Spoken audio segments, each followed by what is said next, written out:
एक बीज को मिट्टी के अंदर रखते हैं और फिर उसके मिट्टी ऊपर ढक देते हैं। कुछ दिन के बाद फिर देखेंगे कि वही बीज मिट्टी को चीर कर फाड़ कर बाहर निकल जाता है और फिर वह एक विशाल वृक्ष बन जाता है।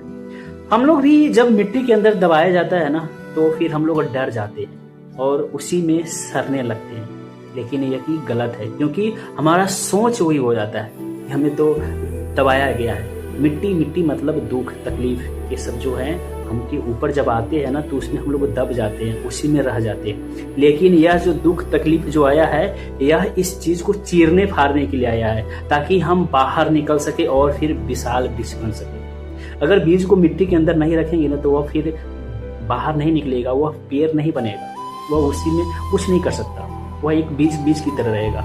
तो हम लोग को भी जब ऊपर एक दुख और तकलीफ का जो बनता है ना, तो आपको एक मौका दिया गया है ताकि आप उस एक चीर कर बाहर निकले, उस दुख तकलीफ से बाहर निकले और भी आप एक विशाल वृक्ष की तरह बने। तो आप इस मौका को गवाइए नहीं और उसमें आप दब कर ये मत सोचिए कि हमें दबाया गया है, हमें सारे तरफ से जो दुख तकलीफ जो मिल रहा है उसमें हम क्या करें, हम कुछ नहीं कर सकते और फिर आप उसमें सड़ने लगते हैं।